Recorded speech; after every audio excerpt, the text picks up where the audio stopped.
Grabe, umiyak si Chua. Naku po. Yan ang ating pag-uusapan ngayon, ano? Breaking news po ito. Bakit ko naman nasabing umiyak? Tila umiyak. Hindi ko alam kung sigurado. Hindi ako sigurado kung umiyak talaga. Pero tila umiyak po si Chua at ang kasamahan niyang mga prosecution. Bakit? Dito sa mga witness na to. Ay nako, grabe. Sablay po kasi yung pinirisinta nilang witness. To the point na kahit po yung mga senator judge na kilalang kaalyado ni Marcos, iba yung reaksyon. Yan ang ating pag-uusapan ngayon at ipe-play natin yan ngayon. Ipapakita ko sa inyo. Iba po kasi ang reaksyon mismo ng kanilang mga kaalyado.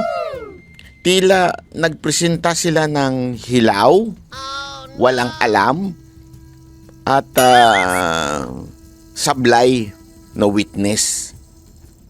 Alam nyo mga kababayan, ang problema po kasi dito, yung palang simula, yung palang opening statement ni De Lima, doon pa lang napaiyak na ata to si De Lima, baka naihito sa palda niya eh. Baka lang naman. Alam mo yun, kasi yung kanyang opening statement, talaga nga namang pinatigil, dahil pasaway. Hindi sumusunod. Ilang beses na pong nasita ng presiding officer na si Escudero yung prosecution for concluding na as if it is a law yung mga sinasabi nila. Okay? Hindi po kasi dapat ganyan yan. Let the witness speak. Kasi para mong tinuturuan yung witness at para mo na rin sinasabi,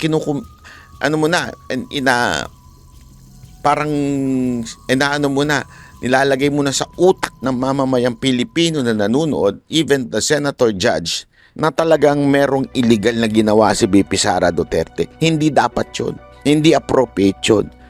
Dapat, hayaan mo yung witness nyo. Kaya ka nga nagpipresenta ng witness para patunayan mo yung mga sinasabi mong pag-aakusa. Tapos, after all the witness has been presented, doon ka magko-conclude. Based on the ganito is ganyan. There is a guilt o sabihin natin convicted, as dapat siyang makonvict bilang vice president at dapat siyang ma-impeach. Yun dapat yun. Sa ending po yun.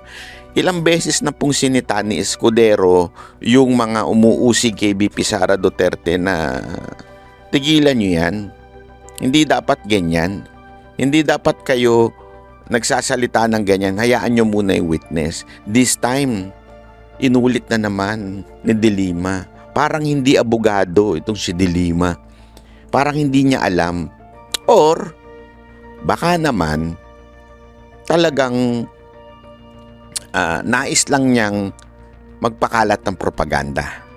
Kasi feeling ko itong prosecution, wala naman po talaga silang matibay na ebidensya laban kay VP Sara Duterte. So dinadaan nila sa drama. 'Di ba? Ganyan din 'yung nangyari dun sa una, yung si makeup lawyer na nagme-makeup, yung lalaki, puro drama. Yung si Cheljok, puro drama, para bang nangangampanya. Eto na naman, puro drama na naman. Etong si De Lima. Medyo na po siya dito. Pakinggan natin tong buo ipi-play ko dito sa aking iPad at pakinggan ho ninyo ha. At nandyan din yan, sa video lalabas din yan. Ito po, wait lang. Wait. Oy, tomate. Okay. Your Honor, may we comment on that matter? Yes, what is the pleasure of Attorney Poe? Your Honor, I'd like to apologize for having to comment on this matter, but as far as I recall, the presiding officer already made a ruling before against opening statements, Your Honors. Again, I will be very conscious, Honorable De Lima, with respect to statements of fact and law that are not coming out from the mouth of any witnesses you will be presenting. So kindly be precise and short with respect to your opening statements. You may proceed, ma'am, subject to those reminders. Thank you, Mr. Presiding Officer. This is about 5 minutes or a little more than 5 minutes. Mr. Senate President, Mr. Presiding Officer, Honorable Senator Judges, mga kababayan, magandang umaga po. Sa ating pagbabudget para sa pamilya, dahil hindi naman unli ang pera, masinop ang ating paggasta sa talagang kailangan at kapakipakinabang natin nilalaan. Ganyan din dapat sa pondo ng bayan. Sa yugtong ito ng paglilitis, pag-uusapan natin ang confidential funds. Ito ang budget para sa mga sensitibo at surveillance-related activities upang suportahan ang mandato ng mga civilian agencies. That a budget is intended for confidential operations does not mean that the conduct of the officials involved in the handling of people's money is exempted from the demands of transparency, scrutiny, and accountability. Public office is a public trust. Yan ang sabi ng konstitusyon. Sakop nito ang lahat na nasa gobyerno. At ang utos na yan ay hindi pwedeng balewalain dahil confidential lang o confidential ang pondo. Ang confidentiality ay para protektahan ang lehitimong operasyon at informant. Hindi ito pahintulot para mag-imbento ng pangalan at dokumento. Hindi ito palusot para ibulsa ang pera. Kung confidential ang pondo, lalo pa ngang mataas ang pananagutang kaakibat nito. The Constitution entrusts this court with the solemn duty to determine whether the respondent Vice President committed culpable violation of the Constitution, graft and corruption, and betrayal of public trust. The evidence will show that she did. This case, Article 1, is about 612.5 million in confidential funds entrusted to VP Sara Duterte through the Office of the President and the Department of Education. This is not about one missing receipt. This is not about a clerical error or accounting mistake. The evidence will reveal a pattern, a systemic course of conduct that, taken as a whole, demonstrates graft and corruption Your Honors, and betrayal of public trust. With the permission I of apologize the Honorable De Lima, yes, counsel for Your Honors, respondent. again, Your Honors, I think we have to object to the statements being made by the Honorable De Lima, with all due respect, of course. Your Honors, they can do that through the offer of their evidence, Your Honor. Chair will instruct the this is Honorable De Lima another- to kindly limit her statements. I was listening intently in the beginning. It was okay, Honorable De Lima, but later on, you did make conclusions of law already, which the chair orders to be stricken from the record. You may wind up, Honorable De Lima, but kindly avoid conclusions of fact and law. Your Honors, please, if I may just be given just Yes, a few seconds. Your Honors, ang naging problema natin nung huling pagkakataon na pinayagan natin yung ganitong statement at sinasabi na nga ng presiding officer is kahit naman i-strike off the record natin, narinig na po at nasabi na. So to allow, Your Honors, again, a continuation of such is really goes into the matter of fair play, Your Honor. Honorable De Again, Lima, with all due kindly respect, wind Your up. Honor. Again, you were forewarned beforehand to kindly limit your statements. Hence, you are faced again with a similar situation. Kindly wind up, Honorable De Lima, and call your witness. Ang dami pong malalampasan sa aking opening statement because Yes, this is but, supposed to be an again, overview it is the of the court's case, position, the overview of the evidence. to let the witnesses speak, not the counsels, insofar as the evidence is concerned or conclusions of both fact and law. Kindly wind up, Honorable De Lima. I submit to Your Honor, and so I will wind up. Kapag ang isang impeachable officer, tulad ng pangalawang Pangulo, ay nabuso ang kapangyarihan sa paraang sumisira sa accountability Same o objection, Your sumusuway Honor. sa pananagutan, dapat pa ba siyang pagkatiwalaan? Dapat pa ba siyang manatili sa pwesto?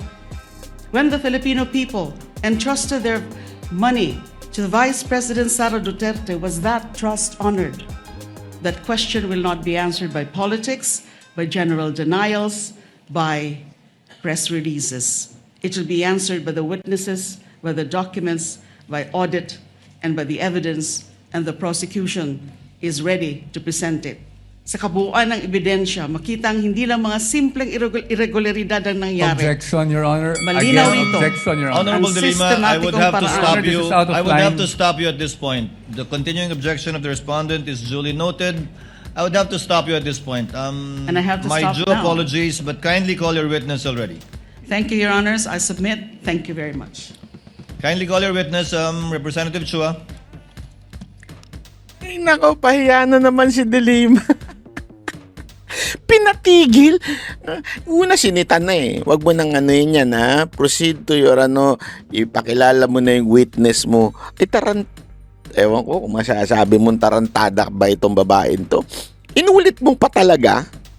Di ba? I mean, what kind of lawyer ikaw? Ano kay propagandista ka, hindi ka dapat lawyer. Halatang halata eh. Kinukonclude niya na yung mga dapat sasabihin ng witness. Kaya nga ho, may witness para sila magsasabi, tapos i-cross-examine, tapos let the judge. Hindi yung ikaw para kang judge. 'Di ba? Ganun ang ginawa ni De Lima. Ayan, pinatigil pa siya keso nagdadrama pa siya, maraming mawawala sa spets ko pag pinatigil ako. Oh. Buti na lang matikas to si Escudero. Honestly Pero hindi kasi sinasabi ni ba medyo malambot pa nga daw si Escudero. Kasi as much as possible, kailangan maging fair. Kailangan talaga hindi maging lenient. Iba kasi yung sa court eh. Kung sa judge siya, baka na-contempt pa yan eh. Diba? Napagalitan. May mga ganong strictong judge eh. Hindi lang nagpagalitan, na-contempt pa. Dahil tigas ng ulo ay sumunod. Kasi hindi lang dalawang beses sa kanya during that speech, pero may mga una pang lawyer o prosecution na nasita na tungkol dyan. Eto nga, nasita na, pero pinagpatuloy niya pa rin. Di ba? Kaya nga sabi niya, I have to cut you off. Kailangan nang itigil. Kasi tigas ng ulo mo eh. Gusto mo ng bastusan tayo. Parang ganun na salita ni Escudero. Gusto mong bastusan? Sige, bastusan tayo. Tigas ng ulo mo eh. Kita mo na sinabi ng wag mo nang gawin yan, gagawin mo pa, animal ka. Kung ako yung judge, ganun eh. Kung ako yung presiding officer, tigas ng ulo mo, bata. Bakit ganyan ka, sinabi ng wag mo nang i-introduce mo na yung witness, inulit mo pa. Bobo ka ba o tanga? Gaganunin ko yun. Buti na lang, hindi ako senador at hindi ako presiding judge. Di ba? O presiding officer. Anyway, ganun na nga po nangyari at dahil po doon, ang nirereklamo naman po ng defense, Your Honor, eto, may punto rin yung defense dito eh. Your Honor, since nasabi na, sana naman una pa lang, parang ganun ang dating, una pa lang, patigilin nyo na. Kasi this is not the first time. This is not the second time. A lot of times. Sana, parang sinasabi ng defense, sana naman, presiding officer, pag sumisimula pa lang at nag-object na kami, at obvious naman na ang conclusion nyo rin as a presiding judge, nagko-conclude na yung prosecution, huwag nyo nang patuloyin. Cut off nyo na kaagad. Kasi, oo nga, napigilan nyo nga pero narinig na ng taong bayan. So, yung propaganda na ipakalat na. Remember, iba po kasi yung hearing, iba po yung press con, at iba po ito. This is an impeachment court. Kung puro pala propaganda ito, diba? Sabi nga ni Panelo, hindi ito impeachment trial eh. Parang propaganda lang itong impeachment. Kaya alam nyo, sa totoo lang, yung taong bayan, marami na nagsasabi na nawawala na ng gana dito sa impeachment. Ang haba pa nito, aabot to hanggang next year daw. Pero ngayon pa lang nawawala na ng gana. Kasi nga, it's really obvious na hindi ebidensya ang pinipresenta dito kung hindi propaganda lang. And kung nakita nyo yung latest survey na sinasabi, sa latest survey po, sinasabi, ang gusto ng taong bayan, ebidensya ng inyong paratang. Hindi Hindi propaganda sa inyong paratang. Ebidensya ang hinihingi ng taong bayan. Ayan, napapahiya tuloy sila. Ito pa, ipi-play pa natin itong iba pang mga videos na napaka-importante din na ano. Kasi, sa totoo lang, sabi ko nga kahit nga si Lacson, pakinggan natin yung kay Lacson ha. Tingnan ninyo, natawa ako dito. Feeling ko naihi ito si Chua nung sinagot niya. Wait lang ha. Ito, pe-play natin yan. Wait lang, ayan. Senator Lacson may proceed. You have Thank 2 you, minutes, sir. Mr. Presiding Officer. Hindi pa ako magtatanong. I will only make a manifestation. I'm only wondering why neither the prosecution nor the defense is presenting a competent witness in the handling of intelligence and confidential fund. Kasi po, in my previous life, sa intelligence, sa law enforcement, ang natatandaan ko, kasi limited yung purpose ng intelligence at saka confidential fund. Nagtataka lang ako, nakita ko yung regularity ng withdrawals ng cash parang every quarter except for December, December 20. So sana kung para ma-educate kami at saka magkaroon kami ng informed decision later on, sana meron tayong competent witness sa pag-handle ng intelligence fund or confidential fund. Para nang sa gano'n naman, ma-appreciate namin at matanong din namin sarili namin, regular ba yung every quarter kasi January, April, tapos July, di ba? Parang regular eh. Ang alam ko, pagka may pangangailangan dahil merong intelligence gathering operation, may confidential activities, saka palang mangangailangan ng pera. So yun lang, Mr.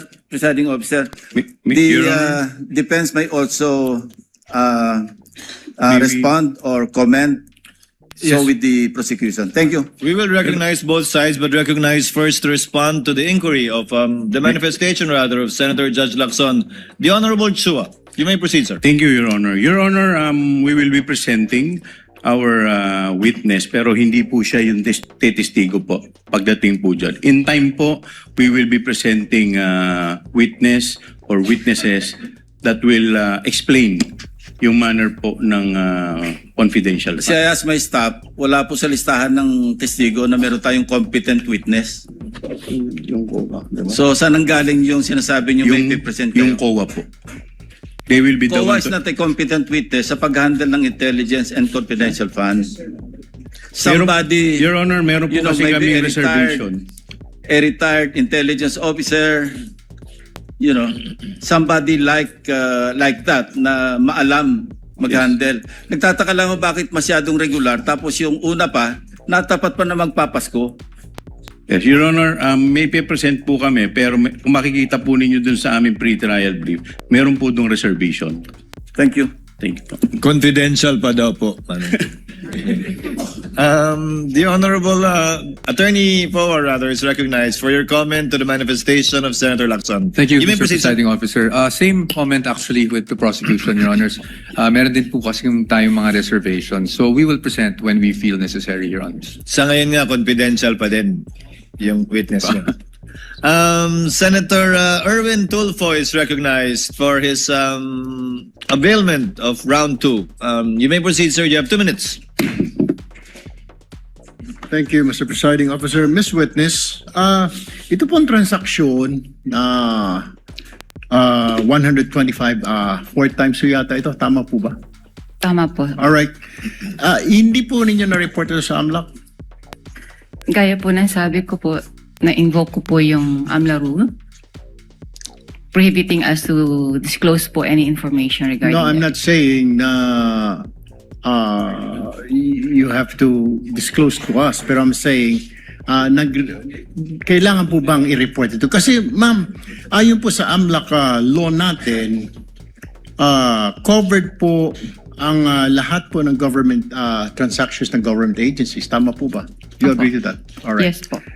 At saka, another thing, ito po ba ang transaksyon na ito ay nasa ilalim ng list of due and demandable accounts, payable, LDDAP? At saka, meron po bang itong advice to debit account, ADA?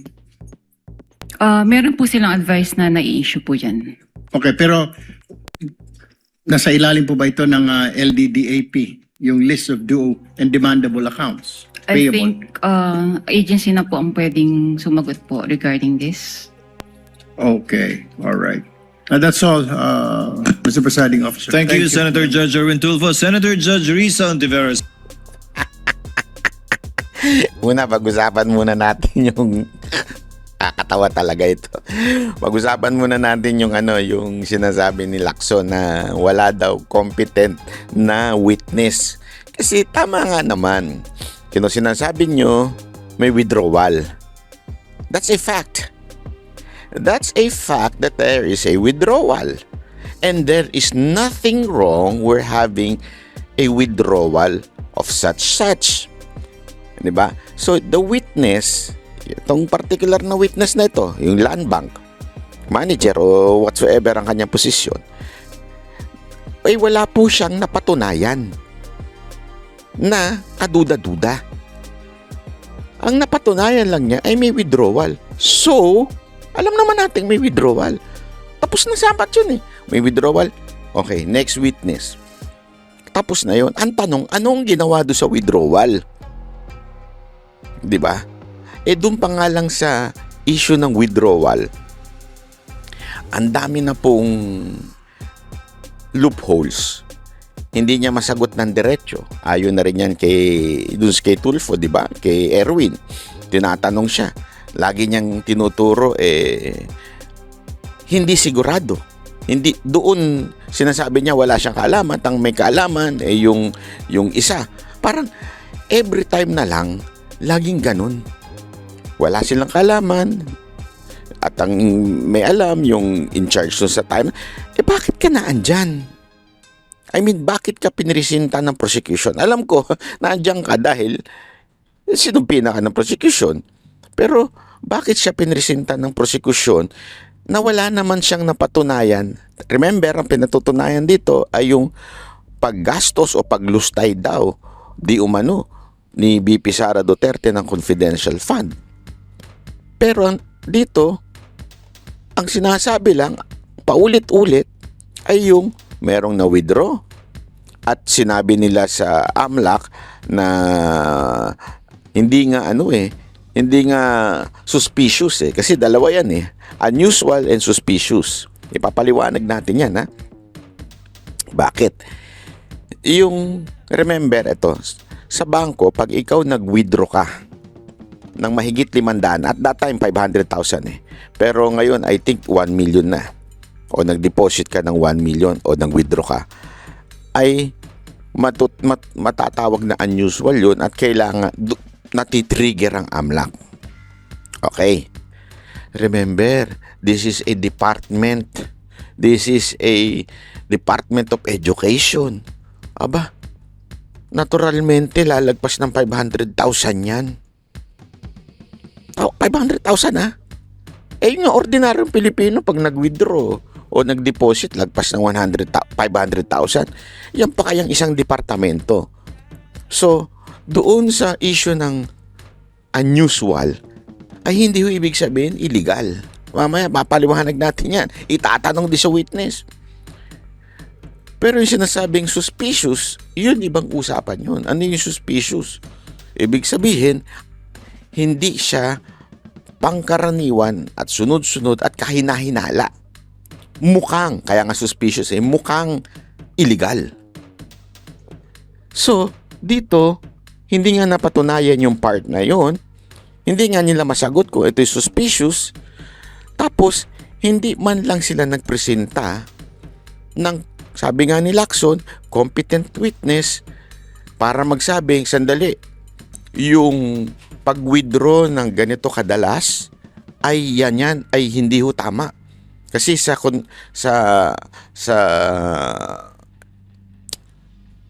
confidential na issue o yung sa ganyang klaseng area, yung intelligence, hindi naman ganyang kalaki ang withdrawal. Sana ganun yung sinasabi ni Lacson. Sana merong isang confidential na what do you call this? Parang spy, agent na may kaalaman sa confidential funds, sa intelligence funds, na magsasabing unusual yung ganyan na pag-withdraw. Eh wala nga. Tapos dito pa matindi nung tinanong si Chua. Kaya nga, hindi ko alam kung umiyak to si Chua eh. Sabi ni Chua, sabi niya, hindi, meron pa po kami na inihandang witness. Sabi ni Lacson, pina-check ko sa staff ko, wala na. Ano yung sinasabi mong meron pa kayo? Tapos ang biro na lang ni Escudero, baka confidential. Ganyan kayo pinagtatawanan na. Kasi hindi pa pwedeng surprise witness. Kasi court to eh, hindi naman po ito propaganda. This is a court, hindi pa pwedeng surprise. Kailangan ipresenta mo na kagad yung witness mo. Ipakita mo na yung witness mo, sabihin mo na, ipapalista mo na yan, isusumpi na yan. Hindi yung pwedeng surprise or confidential. Ay bay, gago pala talaga itong mga prosecution na to. Nasita tuloy sila ni Lacson. At siyempre, tinanong naman yung defense ni Escudero. Sabi niya, kayo, meron ba kayong witness na tunay na sabi niya, we have reservation. Okay, bakit reservation? Ibig sabihin nun, pag meron silang pinresentang witness, maybe magpipresent kami ng aming witness na tatabla doon sa witness nila. Kaya reservation, hindi pa sigurado. Diba? Biglang humiritan naman si Escudero. Okay, kaya lang, pasensya na kasi confidential pa yung witness nila eh. Kaya, nagigets ninyo? Kaya importante na pinalilista yung mga witness kasi hindi pa pwedeng one-sided ang pagpipresenta sa court. Dapat both side pinipresenta. So kung magpipresenta sila, magpapalista sila, ikaw naman bilang defense, magpapalista ka rin na susuplak dun sa kanilang witness para ngayon magbabanggaan ng ebidensya at yung judge ay magja-judge. Ganon po ang sistema sa korte. Hindi pa pwedeng confidential ang datingan. Chua, abogado ka eh. Alam mo ang problema kasi dito sa mga prosecution, feeling ko, hindi ito mga trial lawyer. Ito yung nag-bar, pumasa, nagkaroon ng titulong lawyer, attorney, tapos biglang tumakbo bilang public official, bilang congressman o councilor. Si Chua kasi galing siya bilang councilor yan eh. Biglang tumakbo, hindi na nag-practice. So, walang kakaranasan sa trial court. Siguro kung meron mang karanasan yan, baka nung dinimanda sila o di kaya naman nung sila'y umatin. Pero hanggang ganun, hindi talaga sila yung umusig, hindi sila yung litigator, hindi sila nasa defense, wala silang kalam-alam. Kaya tingnan nyo, puro sablay. Hindi nyo napansin. Ang alam ko, meron lang akong siguradong karanasan dyan. Siyempre, siguro naman si Jokno kasi din yan eh. Malamang sa malamang may karanasan yan. Pero gayon pa man, dito sobrang sablay na po. Alam mo kung sino lang tingnan nyo. Tatlo na yan. Si Lacson, si Raffy Tulfo. Ay, hindi pa pala. Wala pa pala si Raffy. Si Erwin pa lang. Okay? Tapos, alam mo kung sino lang ang sumang-ayon? Ito si Ontiveros. Ipi-play ko sa inyo kung sino lang sumang-ayon. Ontiveros for second round. You may proceed, ma'am. When you're ready, you have 2 minutes. Salamat po, Mr. Presiding Officer. Madam Witness, yung unusual pa rin, bago ibang tanong. Kanina sa prosecution, involved limit. Magkano po yung cash involved limit? Sa branch po Sa namin. branch ninyo? Pwede ko bang hindi sagutin po yan for security? All right. Then hindi ko itatanong yung follow-up question doon. Ito na lang. Sabi po ninyo, wala ang branch ninyo ng ganyang amount.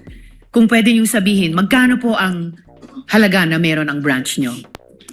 Yung malaki po kasi amount. So, in Yes. any given day po kasi, talagang wala po kami branch. So, Pwede ko po in average, kung ano lang po yung sa tingin namin na kasya po yung during the operational transactions po ng branch. for the Magkano day. po yung average na yon sa branch nyo? Transactions for the day? For us, mga ano po, maybe, mga 20M po. 20M. So ito pong 125 million ay times 6 po dun sa average na transaction sa branch nyo in a given day. Opo. Okay. And then, sabi nyo rin po kanina sa prosecution, kailangang tawagan ang cash center ninyo para i-transact yung amount. Magkano po yung floor ulit na halaga para kailangan yung tawagan ang cash center ninyo? Any cash requirements naman po ay tinatawag namin sa cash center po namin for assistance. Okay. Would you say anything above 20 million, kailangan kayong tumawag sa cash center? Kahit po less than, basta po requirement po namin sa branch for that day, sa daily operations po namin. And yung 125 million na yon ay lampas sa kaya ng branch nyo in that day? Opo. Okay. Kaya unusual ang sinabi nyo kanina Opo. sa prosecution. Opo. Okay po. In total, kalahating bilyong piso in cash ang winidraw ng Office of the Vice President. Sa experience, karaniwan rin po bang mag-withdraw ang isang ahensya ng ganyang halaga, kalahating bilyong piso, in cash, sa loob lamang ng 8 buwan? Hindi ko po yun masasagot kasi yung agency po maybe ang dapat pong sumagot about it. Oh, pero para sa branch po ninyo, naranasan nyo na po ba in the higit 3 dekadang nagtrabaho kayo sa Land Bank na merong alinmang ahensyang nag-withdraw ng ganyang halaga, kalahating bilyong piso in cash sa loob lamang ng less than 3/4 of a year?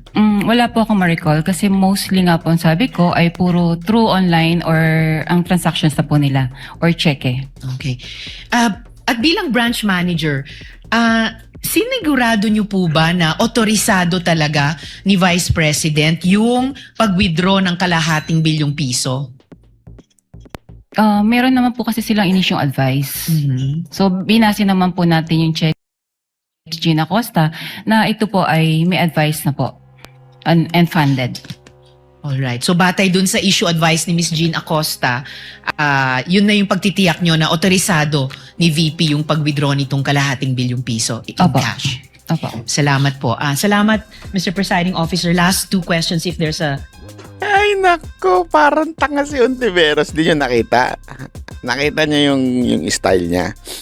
Yung style niya, pinalalabas niya na bakit may unusual. Yeah. May kaduda-duda. Kasi, dito kasi, ang goal dito ng mga propagandista, itong prosecution, at saka si Ontiveros, parang nasa prosecution eh. Pinaprosecute niya, alam mo yun? So, ang ano nila kasi dito, magkaroon lang ng duda. Yun ang importante sa kanila eh. Magduda ang taong bayan. Magduda yung senator judge. Eh dito, sa mga tanong ni Ontiveros, napahiya siya. Di ba tinanong niya kung tumatawag ba kayo dun sa parang office nyo para kumuha ng pera. Ano sagot? Oo. Pag lumagpas ba ng 20 million, tumatawag kayo? Actually, sabi niya, kahit hindi tumagpas ng 20 million, talagang tumatawag kami noon kasi kumukuha kami ng pera doon.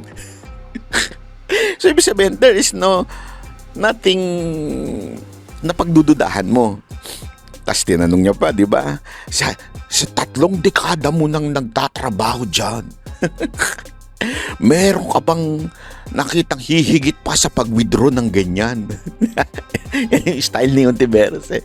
Akala naman niya siguro kakagat yung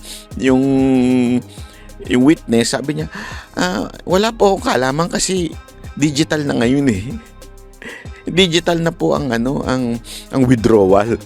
So, hindi nang kailangan ng presensya ng tao na para pumunta doon. So, sa madaling salita, yung gustong palabasin ni Ontiveros na first time in history, ganito ang withdrawal.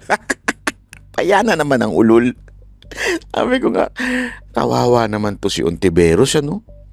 Kasi, alam mo, dapat sa susunod, mag-research ka muna na maigi. Tapos tinanong niya pa, sa tingin mo ba otorisado ito ni Vice President Sara Duterte? Matik naman anything na lumabas sa departamento kailangan otorisado. So parang sa kanya, sinasabi ng witness, not directly but indirectly, sinasabi niya there is no suspicious. Which is din naman sinabi niya sa mga ibang statement There is no suspicious sa nangyari. Unusual because, again, dahil sa pag lumagpas ka na ng 500,000, kailangan nang i-report sa AMLAC. Matik yun. Mapa-private, mapa-public. At that time, pag lumagpas ka na, ano na po yun? Hindi na pangkaraniwan. Hindi naman po ibig sabihin ng hindi pangkaraniwan ay illegal.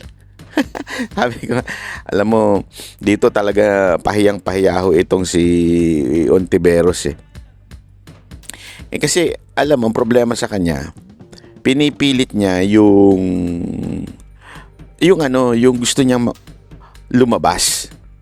Eto, panoorin naman natin yung kay Raffy Tulfo. Maganda ito kasi mismong yung mga kaalyado ni Marcos, nakikita na palpak itong witness. Ito, wait lang pakita natin na. Madam Witness, ayon sa COA Circular 2015-01, pagdating sa disbursement ng confidential fund, ang authorized lang dapat talaga yung head ng agency or yung designated person ng agency na yon. You agree? And in this case, ang SDO is Edward Fajarda. Alam na natin, kanina pa natin pag-usapan. Correct? Yes, sir. Now, anong mga dokumentong sinamite sa Land Bank, DepEd Land Bank para magpapatunay na in fact talagang si Edward Fajarda ang designated SDO? Wala po. Wala? Wala po. Ano ibig sabihin wala? So, walang dokumentong isinumite na dinedesignate si Fajarda ng head ng agency na yan para sabihin ito ang SDO. Ito yung maging katransaksyon nyo? Wala? Wala. Laway lang? Nagpunta po dun si Mr. Fajarda na siya yung payee at nag-present po siya ng identification. Of course, pero dapat meron siyang dokumento pinipresent na siya ang dinedesignate ng head ng agency na yon bilang SDO. Right? Wala po silang na-present Wala. sa amin. And then you honor it? Face value? Nagpakita lang siya ng dokumento, ako si Fajarda at ako yung designated SDO, just like that. And you said, okay. Yes, sir. Wow. No. Under the COA circular, it should only be the head of that agency who happens to be the BP. Or kung ayaw ni BP, magde-designate siya ng tao na maging SDO niya at meron siyang dokumento pipirman para ini-endorse niyang SDO na yon. Who happens to be Fajarda. And you said wala. So sinabi ni Fajarda, hello, ako si Fajarda, akong designated na SDO ng DepEd, and agad-agad pininiwalaan niyo. During the first encashment, na-mention po ni Ma'am Sonia na mag-e-encash si Mr. Fajarda. Pero parang hindi naman niya na-mention na SDO. No, ma'am. Ang ibig sabihin, dapat someone should have endorsed Fajarda as the SDO for the DepEd. Sabi mo, wala. So pumunta lang si Fajarda doon, presenta yung sarili niya, sinabi niya akong SDO ng DepEd, and then sabi niya, okay, sige. Yes, So hindi kayo sumunod doon sa patakaran ng COA circular? wala pong na-present sa amin, sir. Wala. Okay, so paano niyo malaman kung si Fajarda talagang authorized na mag-withdraw o makipag-transact ng limpak-limpak na salapi sa Land Bank DepEd? As payee of the check, in-honor na po namin yun. As pay of the check. So sino ang tumatawag sa inyo para sabihin na si Fajarda pupunta dyan at mag-withdraw ng such and such amount of money day before or 2 days before? Si Miss Sonia De Leon po. Sino po si Sonia De Leon? Siya po ang head ng cash division ng DepEd. Okay, siya yung kilala niyong head cash division ng DepEd. Pero you know what, nagtataka pa rin ako na wala kayong hawak na dokumento na nagsasabing si Fajarda ang designated SDO coming from the head of that agency na pirmado. Wala. Wala, sir. Thank you, Madam. Your Honor. Thank you, Senator Judge Rafi. Actually, the chair would like to make a brief interjection. The payee of the check is Fajarda. Correct, ma'am? Yes, sir. So kung kanino nakapangalan yung cheque, doon yung ibibigay. Yes. Yung cash o kapalit Yes, Your yung cheque. Kung SDO man siya o hindi. Pero sangayon sa COA Circular, SDO lamang ang pwedeng pangalanan ng mga ganyan cheque. Hindi nyo na po alam yung bagay na yan. Nag-ano lang po kami sa paging ng check, sir. Kung kaninong pangalan yung nakalagay doon, yun po ang sinusunod lang niya. Alam mo, eto hindi ko alam kung pinalalabas ba ni Tulfo, ni Rafi Tulfo, na merong discrepancy doon sa pag-withdraw. Hindi ko alam kung nagiging sarcastic siya by saying na bakit iba ang nag-withdraw. Pero nilinaw naman noong sa land bank na syempre kung nakanino yung payee, ala naman ibigay sa iba kung ibang pangalan na andyan. At matik, ano naman yun? Yun po ay bank standard na pag may payee, pangalan ko, ito pangalan ko, tapos magbibigay ako ng ID, at ako yan. Bibigay sa akin yung pera. Karapatan yun nung may hawak ng cheque. Diba? Hindi ko alam kung nagiging sarcastic lang si Rafi Tulfo or gusto lang niyang palabasin na merong discrepancy ginawa ang office, not office of the Vice President, but the DepEd in relation with their secretary na si VP Sara Duterte. Hindi ko alam kung yun ang pinalalabas niya. But one thing is for sure, dito sa mga bagay na to, ang nabibiyak, hindi naman si VP Sara Duterte. O ang parang nasusuplak o napapanatan ay hindi si VP Sara Duterte. Kung hindi, yung witness. Kung sinasabi nga dito, parang sinasabi ni Escudero, bumase kayo sa payee. Hindi kayo bumase sa circular ng COA na dapat kung sino yung SDO, siya dapat ang kumuha. Diba? Tinanong niya yon.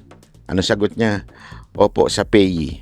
Hindi niya alam yung sa circular ng COA. So dito, makikita mo, na loob-loob ko, walang kwenta pala yung witness nyo. Hindi niya alam ang takbuhin. Hindi niya alam ang patakaran. Diyan palang basag na siya.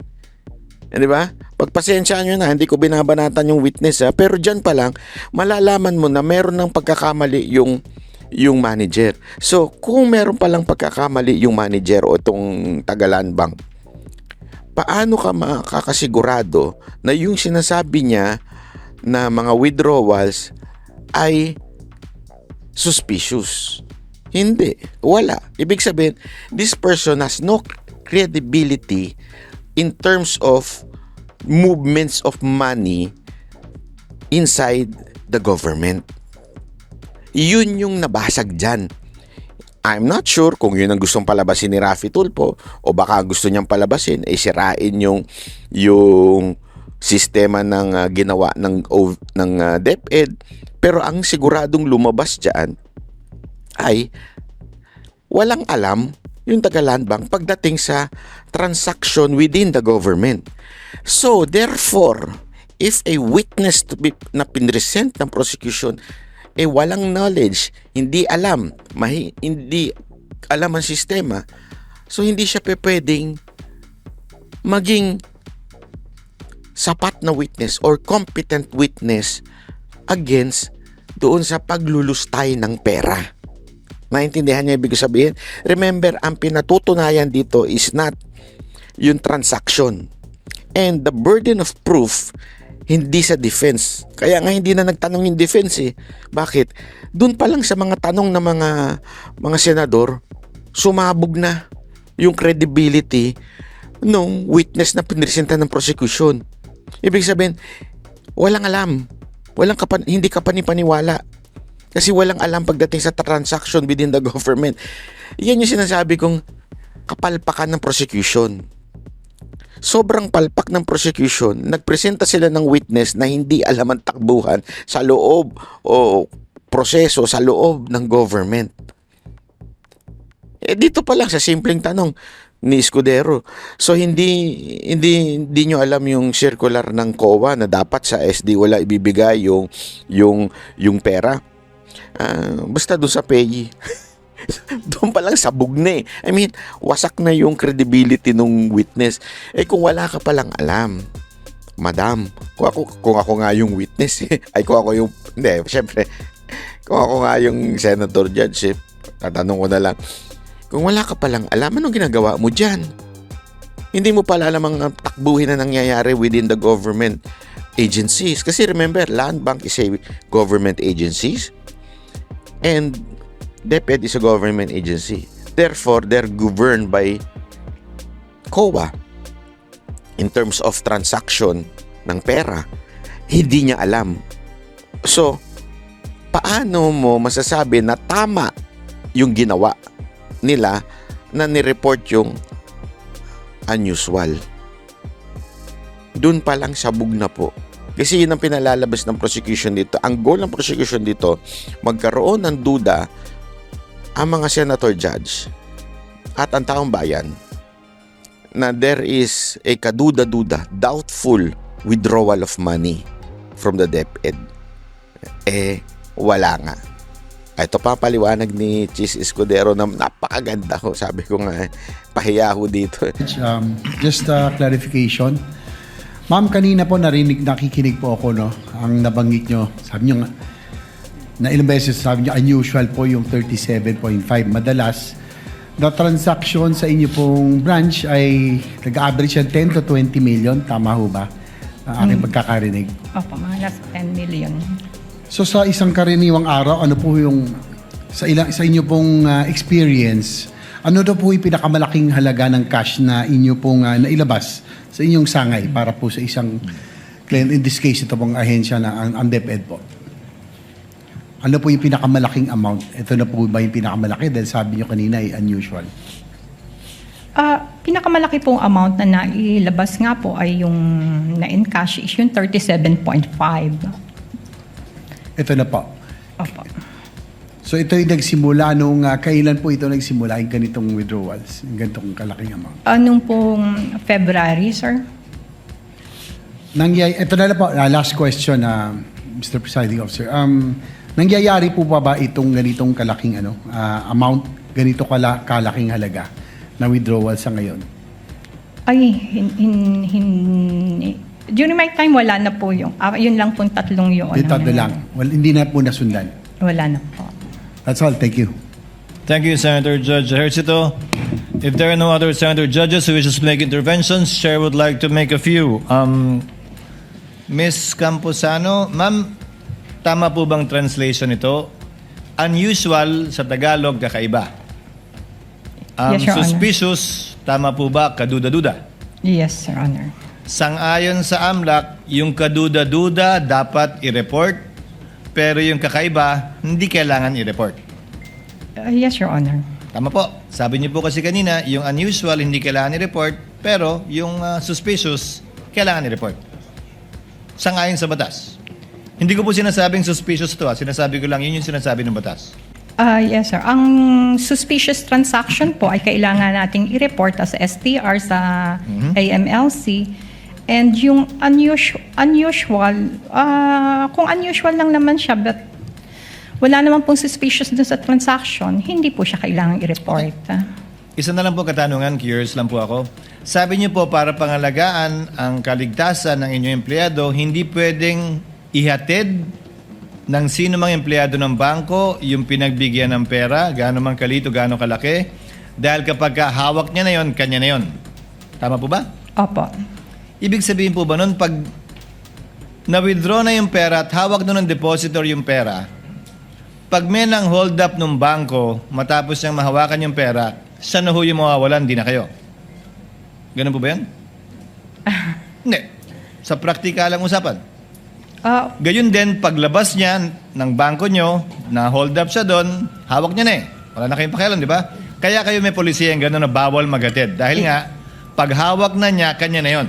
Opo. Kanya na yon, pananagutan niya na yon, wala na kayong pakialam. Ano man ang mangyari doon?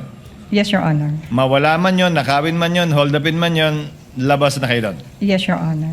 That would be all, Ms. Campuzano. Are there any other interjections or interventions by any of the senator judges? Eto, ang ganda niya na yung sinabi ni Escudero. Yung ang unusual ba masasabi mong may kaduda-duda? Hindi. 'Di ba? So ano yung suspicious? Yun yung may kaduda-duda, 'di ba? Merong something. Tapos hindi niyo napansin, sinundot pa dito ni Escudero yung pag ibinigay ba doon sa taong nag-withdraw? Kasi tinanong ko din sa sarili ko yan eh. That's a good question. Tinanong ko sa sarili ko yan. Paano kunwari nag-withdraw ko? Siyempre, nilabas na yung pera. Nasa cashier ako. Meron ako withdraw na 100,000. Pag-withdraw ko. Tapos biglang hinold up yung bangko. Yung 100,000 ba na yun, nahawak ko na. Natanggal na siya doon sa bangko kasi na-withdraw ko na eh. Sabihin, wala na doon sa account ko. Hawak ko na. Yung bang pera na yun ay insured pa. Ibig sabihin, babayaran pa ba ng bangko sa akin yun? O pag na-hold up ako? Tama yung tanong niya eh. Alam mo kung bakit niya tinanong yun. Sa tingin ko kasi remember, ginawan pa ng issue ng prosecution yung pag-withdraw daw, lumabas sa fire exit yung taga-DepEd. Remember? Tapos, sabi nung tinanong nung defense doon sa witness, yung fire exit ba, anong likod nun? Kasi paglabas mo, anong labas nun? Sa DepEd na. So, kaya lumabas doon. Una, malaki yung pera. Pero ang pinalalabas ng prosecution, tinatago yan, kaya lumabas dyan. Ibig sabihin, merong something dyan, kaya lumabas dyan. Yun ang pinalalabas nila eh. Kaya lang, dito kasi, since malaki nga yung pera, kahit ako, 1 million lang. Kung pwede lang ako mag-exit sa ibang exit na hindi makikita ng mga demonyong mga magnanakaw dyan, gagawin ko eh. 1 million lang. Halimbawa lang 1 million. O 500. Siguro nga kahit 100 lang eh. Kung pwede lang ako mag-exit sa iba para hindi ako makita, gagawin ko. Dito, nagkataon yung fire exit, paglabas mo, DepEd na. So, hindi ka makikita sa labas. Hindi, sabi, ito yung, kasi yung land bank nasa loob ng DepEd. So, paglabas mo sa harap, lalabas ka pa. Ngayon, dito sa fire exit, diretso ka na sa DepEd. May security guard na dyan. So, safety ka. So, that's the only way, that's the only reason bakit sa likod o sa fire exit lumabas. Safety. Hindi dahil tinatago. Kasi pinalalabas ng prosecution, tinatago, kaya doon nag-exit. Na-prove yan ni Escudero. Sinasabi niya na once ba na-withdraw at na-hold up yun, sino na-hold up? Yung nag-withdraw o yung bangko? Yung nag-withdraw. So doon lumalabas, it's for the safety of that particular withdrawal. Tatawa ako eh. Ito pa, ang ganda pa ng point nito ni Robin Padilla. Ito, pakinggan ninyo. Senator Judge Padilla first. Apologies, Senator Alan. Senator Judge Padilla for his interjections. Thereafter, Senator Judge Alan Cayetano. You have 2 minutes, sir. You may proceed when you're ready. Maraming salamat po. Isang mabilis lang po ito. Pagka sinabi pong unusual, hindi pangkaraniwan. Hindi po ba? Yes, sir. Kapag sinabing suspicious, ibig sabihin kahinahinala. Apa, sir. Wala po kayong nakitang kahinahinala. Hindi po ba? Wala naman po. Opo, ibig sabihin hindi po illegal. Wala naman. Ang ano lang po kasi namin is yun sa check and cashment. Opo, ibig sabihin wala pong illegal. Wala po. Kaya nakita. Okay. Maraming salamat po. Sa prosecution naman po ako. Ginoong prosecutor, pangkaraniwan po ba ang confidential fund? Your Honor, yung confidential fund po, sa akin pong pagkakaalam, ito po'y binibigay sa Pangkaraniwan po ba siya na ibinibigay? Depende po sa mga government agency at saka So head hindi ng po siya agency. pangkaraniwan kasi depende. Tama po. Salamat po. Thank you, Senator Judge Padilla. Senator Judge Alan Cayetano is recognized for his interjections. You have 2 minutes, sir. You may proceed when you're ready. I think most senators already clarified, but just a little bit more. Magandang hapon, Madam Witness. Afternoon, sir. So, are you familiar with confidential or intelligence or discretionary funds? No, sir. Yeah. So, yung usual or unusual, depende kung saan ka naka-assign. Kasi for example, kung sa Malacanang ka naka-assign, and parating may intelligence funds ang Malacanang, and whether, I don't know how much they usually withdraw, whether it's 25, 50, 100. So if they always do it, then it's usual, right? Yes, sir. If they don't, if it's just a one time that year, oh, unusual, bakit suddenly, right? So whether it's you or the previous witness, ang tinatanong lang namin kung usual sa branch nyo. Di ba in your case kasi you've been assigned to different branches handling different agencies, but not all agencies have confidential funds. So so yung pag tinanong sa'yo usual, you're just being honest kung again, if it's usual or not usual or unusual, right? Yes, sir. Or put it another way, di ba? If you're a kind of person that you love everyone, then I'm first time ko pumunta sa branch mo, I love Alan, then it's usual. Di ba? Sabi nga ni Tom Jones, it's not unusual to be loved by you. Di ba? Kung yun yung usual. If you're the type of person naman that you don't like anyone, then suddenly I go to your branch, sasabihin naman ng mga tao doon, ma'am, medyo unusual, ba't mo nagustuhan siya? Di ba? So I think yun din yung isang tina-clarify ni Senator Tulfo, ni Senator Lacson, etc. Na iba yung suspicious and covered kasi may legal implications yon. Yung usual, unusual, we're just trying to get to the truth of what's happening here. So the other point what I want to make is that siguro sa prosecution ko na to itanong dahil we're all legislators here, Honorable Chua, no? Is it usual for DepEd to have confidential funds?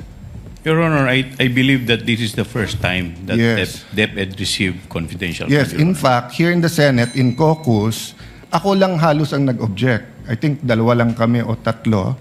Ang sinabi ko nun sa chairman namin ng Committee in Finance, if the Vice President needs that amount, let's put it all in OVP. Same amount. So ito, maganda itong punto ni Senator Robin at ni Cayetano. Sabi ni Senator Robin, ang unusual ba masasabi mong illegal? Yung hindi pangkaraniwan, hindi. Yung suspicious, yun yung medyo mukhang illegal. 'Di ba? Suspicious nga eh. So dito na clear ni Robin na walang illegal sa ginawa ng office o DepEd o ni Vice President Sara Duterte sa confidential fund. Unusual lang ito kasi first time nagkaroon ng confidential funds sa DepEd. Tapos sinugundahan ni Cayetano ito. Sinugundahan ni Cayetano at sinabi niya na ganito kasi yan. Pinaliwanag niya yung unusual at hindi unusual. Diba? Kung nasa Malacanang yung land bank na yon, hindi unusual ang mag-withdraw ng confidential funds kasi talagang merong confidential funds ang Malacanang. Since first time nagkaroon ng confidential funds ang DepEd, so unusual na ito. But it doesn't mean it's illegal. Kaya nga sinigundahan niya pa Sabi niya, ako lang isa siguro, mga 2 lang data sila, na nagsabing instead na magkaroon ng confidential funds ang DepEd, bakit hindi na lang ilagay din sa OVP, Office of the Vice President, since siya naman ang Vice President din. So sa madaling salita ganito, unang pagkakataon sa kasaysayan ng Pilipinas na may confidential funds ang DepEd. Bakit? Diyan ang pumapasok yung salitang bakit. Kasi nga po, remember, yung mga NPA, yung mga makakaliwa, diyan sila nagre-recruit para umakyat sa bundok at magrebelde.